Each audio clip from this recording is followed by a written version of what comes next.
you want to make melodies like this,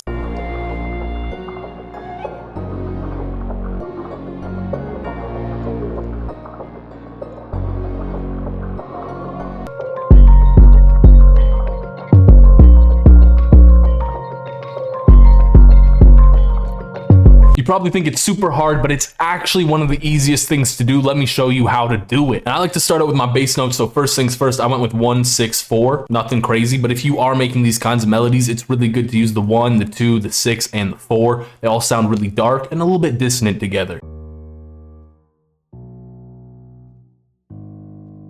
Then you just want to add some chords over top, and it's really good to add rhythm to your chords. This is going to help create a bounce with your melody, and for me, making the bounce in my melody is one of the most important things, especially when I get to the drums, because the bounce is already there and I don't need to figure it out anymore.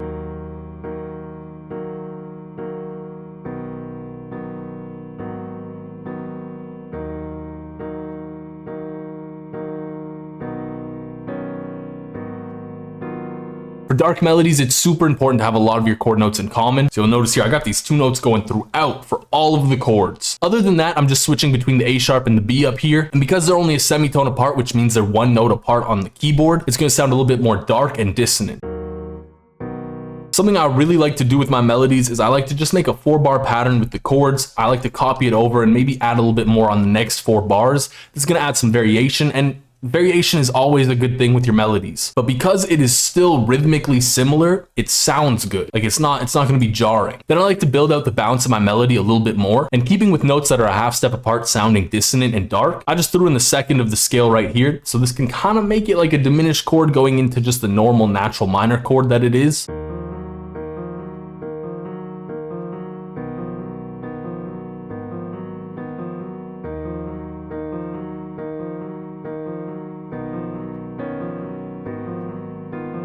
You don't want to add too much because again, you do want to leave space for a wrapper and for the rest of your melody. And then up here, I just added in like this super simple top line. A lot of people tell me they struggle making top lines, and it's actually really easy. All you got to do is just make like a 1 or a 2-bar pattern like I have here, copy it over, and then just change up some of the notes. You don't have to change up a whole lot of them. So for example, I just changed up these 3 notes from here to up here. And again, I tried to keep a lot of my notes just being a half step apart just to keep that dissonance going, because again, I wanted it to be dark and dissonant.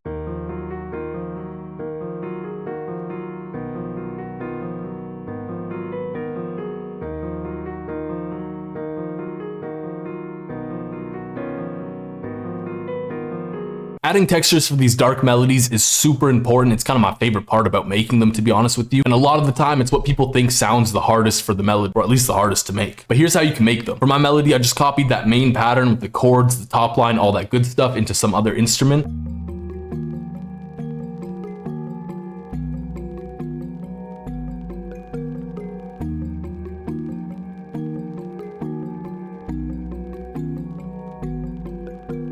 Then I put OTT on that just to bring out some of the quieter sounds from the instrument. I threw some Portal, no. I threw on Portal, no. I threw Portal on there just to give it a granular feel.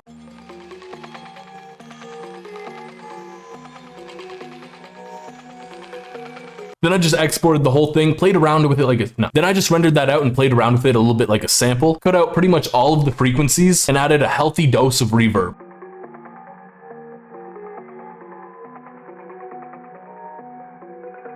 From there, pretty much the rest of the sounds are just going to be accents of some kind, but I threw in this flute counter melody. It's really simple, and if you can't come up with anything, just hum something out and you'll probably come up with something.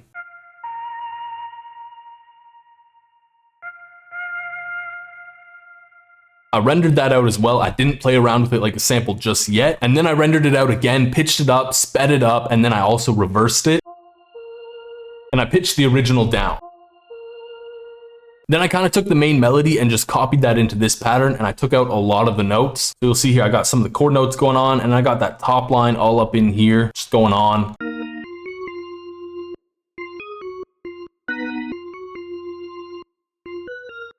I added Portal again just to give it a granular feeling.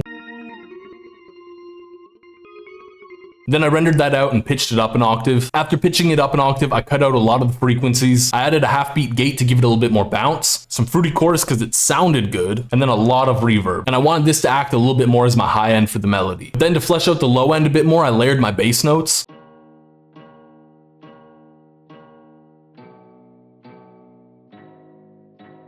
And then I added in this bell as a texture.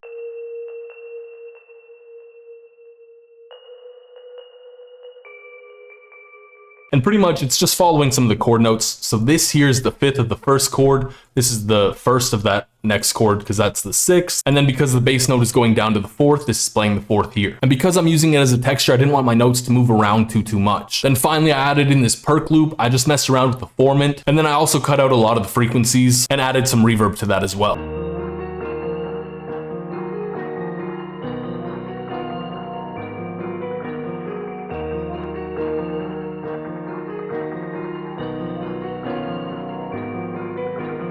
Now for that melody you saw in the beginning, it's gonna follow those same ideas. Again, I just started out with my bass notes. I used a 1/6 progression, kind of like what I said earlier. The 1/6 is gonna sound dark and powerful. Then for my chords, I kept a lot of my chord notes in common throughout, kind of keeping that A sharp going on. Then for my chord notes, again, I kept a lot of the chord notes in common, just going on throughout the melody. But then I also switched up to the diminished chord here because it's going to sound dark. And the reason it sounds dark is, like I said, the C sharp and the C is a semitone apart. So it's going to be dark and dissonant. That good stuff. Then from there, you just want to add in this simple top line. Like there's not a lot going on. I'm just playing around with the notes. I'm going up, I'm going down. I'm keeping some of the notes being dissonant. This is kind of what's my center focus, I guess, of this top line. Kind of sounds like some Harry Potter stuff. And then to get really, really weird, you can just copy all of this, bring it up one octave like I got here, and then you'll see it's offset. No, it's offset by like a tiny bit. So it's gonna sound terrible, but it'll sound good in the end.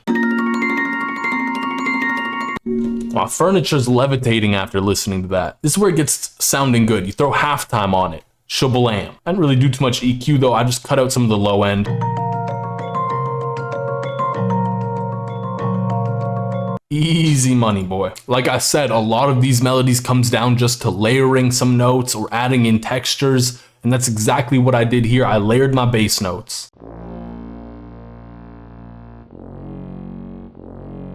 And to give it more of a darker feel, I used sounds that were more intense, and I also used them in lower octaves just to give them that deep, dark sound. Y'all would be surprised how many songs I've made where I just made one melody and then layered the bass notes. Because I layered the bass notes again right here.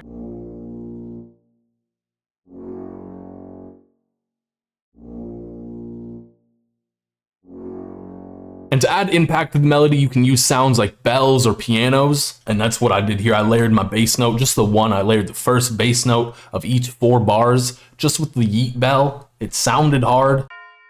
Now this melody kind of goes crazy because I got a lot of counter melodies going on. So pretty much just to dumb this one down, all it is the chords. And then I got like these little filler notes going on that goes over here into the 4th of the scale. Technically, it's not in the chord, but it works. And then I just kind of repeat that. I'm going chord, and then I'm just going some filler notes to transition into the next chord.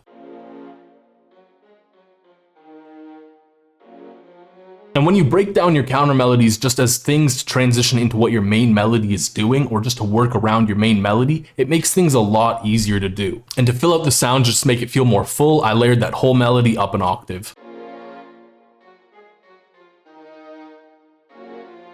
So then I started to build another counter melody, and just to kind of break it down a little bit more to see that whole structure of it's just chord and then transitioning into chord, let's break it down. So I started out with these chords, kind of what I'm doing with the main melody, just a little bit different. It sounded super dissonant, so what I did was I added some rhythm to the chords just so not all of the notes are playing at the same time and creating that dissonance.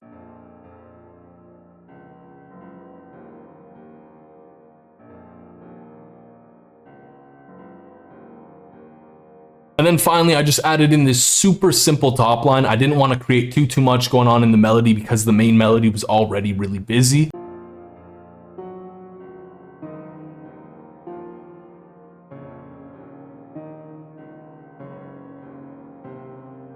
I noticed some sections of the melody were more busy than others, and I wanted to build off of those busy sections. So for example, I got the trumpets doing something in the 2nd bar here, and also the 4th bar. So I built some notes around that just to complement what was going on with the trumpets.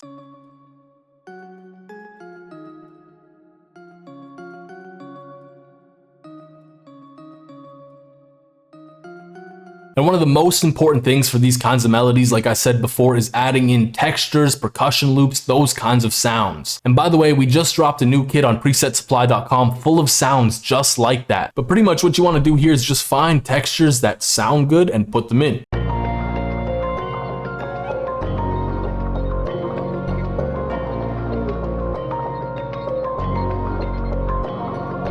One of my favorite things about these kinds of melodies is when you have so many different textures and so many different layers, it adds a lot of variation for your beat. Kind of like this.